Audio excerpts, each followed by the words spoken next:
జగన్ కావాలా చంద్రబాబు కావాలా? చంద్రబాబు గారే కావాలి. ఎందుకని? జగన్ పరిపాలన బాగాలేదా? అదేండి వ్యవసాయంలో ఇబ్బందులు పడుతున్నామండి. వ్యవసాయంలో ఇబ్బందులు పడుతున్నారు. వ్యవసాయంలోనా పెట్టారు కదా రైతు భరోసా. పంటలు పండించుకున్నాము, డబ్బులు లేవు, వడ్డీలు తెచ్చుకుని ఎరువులు పెట్టుకుని మందులు వేసుకుని అన్ని చేసుకున్నాము. 3 నెలలు డబ్బులు లేవు.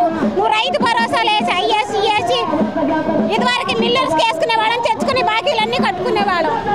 అయ్యి మళ్ళీ వాళ్ళు ఇచ్చినంత మేము తీసుకున్నంత. కాలువలు లేవు, మినుములు పెట్టుకొచ్చి అల్లాడిపోయాము. ఏరుజనకలు చచ్చిపోయినాయి. మరి ఇబ్బందులు పడుతున్నాం. రైతు పక్షంగా మాత్రం చాలా ఇబ్బందులు పడుతున్నాం. జగన్ మళ్ళీ కల్పించుకుంటారా మరి? జగన్ మళ్ళీ కల్పించుకుంటారా మరి?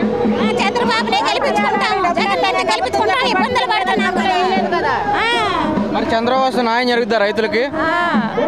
చేస్తానంటున్నారుగా, చేస్తారని ఆశ. అప్పుడు ఆయన చేస్తానన్నాడని ఆశపడ్డాము, ఈయన చేస్తానన్నాడని ఆశపడుతున్నాం. చేస్తాడని నమ్మకంతో చేస్తాననుకుంటున్నాం. మరి ఇక్కడ బాపట్లలో కోన రఘుపతి కావాలా లేదంటే వేగేసి నరేంద్రరావు కావాలా? వర్మ గారే కావాలి. ఎందుకు? ఎందుకంటే ఆయన పట్ల